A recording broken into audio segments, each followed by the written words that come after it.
সন্ধ্যে স্ন্যাক্সটা যদি এমন মুচমুচে কিছু দিয়ে শুরু হয় কেমন হবে বলুন তো। নমস্কার, পাপিয়াস কিচেনের একটি নতুন ভিডিওতে আপনাদের সকলকে স্বাগত জানাই। আলু আর ময়দা দিয়ে যদি এমন সুন্দর একটা খাবার আমরা বানাতে পারি তাহলে কিন্তু বড় থেকে ছোট সকলেরই ভীষণ পছন্দ হবে।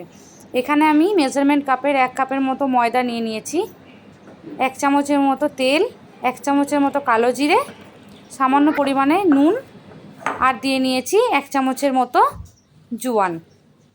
এগুলো ভালোভাবে মিশিয়ে নেব। তারপর একটা ডো তৈরি করে ঢাকা দিয়ে রেখে দেবো। এরপর আমরা আলুর পুরটা তৈরি করে নেব। এখানে আমি 2টো আলুকে ছাড়িয়ে বড় গ্রেটার দিয়ে গ্রেট করে রেখেছি। আর এখানে একটা পেঁয়াজ, এরকম একটা যদি চপার থাকে আপনাদের কাছে তাহলে কিন্তু এরকমভাবে চপ করতে খুব সুবিধা হবে। পেঁয়াজ, টমেটো আর 3টে থেকে 4টা কাঁচা লঙ্কা এখানে চপ করে নিয়েছি। আপনাদের কাছে যদি চপার না থাকে তাহলে আপনারা খুব সরু সরু করে কিন্তু ছুরি দিয়ে কেটে নেবেন। এইভাবে এগুলো সব একসাথে মিশিয়ে নিচ্ছি। এরপর বাকি উপকরণগুলোও মিশিয়ে নেব। দিয়ে নিচ্ছি স্বাদ মতো নুন, হলুদ, এখানে আমি 1 চামচের মতো হলুদ দিয়েছি। ছোটো চামচে 1 চামচের মতো ধনে গুঁড়ো, জিরে গুঁড়ো, লাল লঙ্কার গুঁড়ো, সামান্য গোটা জিরে, 1 চামচের মতো ভাজা গুঁড়ো। ভাজা গুঁড়ো বলতে এখানে ধনে, জিরে আর শুকনো লঙ্কা কাঠখোলায় ভেজে গুঁড়োনো আছে।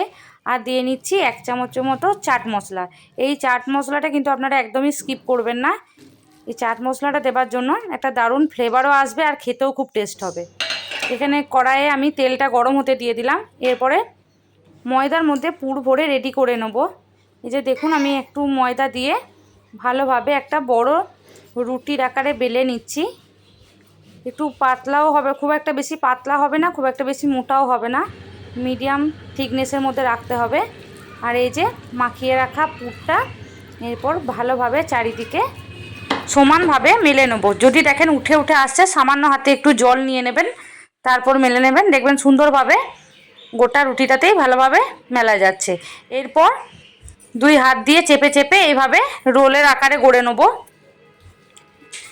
দেখুন আমি যেরকমভাবে দেখাচ্ছি এরকমভাবে রোল করে নিতে হবে। তারপর একটা ছুরির সাহায্যে, খুব একটা মোটা কিংবা সরু হবে না, মিডিয়াম সাইজ করে এরকমভাবে কেটে নেব। এরপর 2 হাত দিয়ে চেপে এরকম চ্যাপটা করে শেপ দিয়ে নিতে হবে। আর কিছুই না, সব কাজই এখানে হয়ে গেছে। এরপর শুধু তেলে ভেজে নিয়ে খেয়ে দেখার পালা। 2 চামচের মতো কর্নফ্লাওয়ার আর 2 চামচের মতো ময়দাকে আমি এখানে সামান্য পরিমাণে জলে গুলে এরকম একটা থিকনেসের মধ্যে ব্যাটার তৈরি করে রেখেছি। আর যেগুলো বানিয়ে রেখেছি সেগুলো চুপিয়ে এইভাবে গরম তেলের মধ্যে দিয়ে দেবো। এই যে একটা একটা করে আমি সবগুলো এইভাবে দিয়ে দিচ্ছি। কোটিংটা কিন্তু খুব বেশি মোটা করবেন না, তাহলে খেতে একদমই ভালো হবে না। এই যে উল্টে উল্টে দুদিকই লাল লাল করে ভেজে নেবো। তারপর গরম গরম সসের সাথে খেয়ে দেখব। এই জলখাবারটা কিন্তু বাচ্চা থেকে বড় সকলেরই ভীষণ পছন্দের হবে।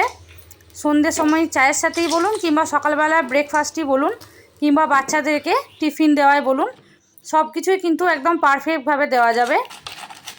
দেখুন কতটা ক্রাঞ্চি হয়েছে, উপরটা একদম ক্রাঞ্চি, ভেতরটা নরম, আর খেতেও কিন্তু ভীষণ সুন্দর হয়েছিল।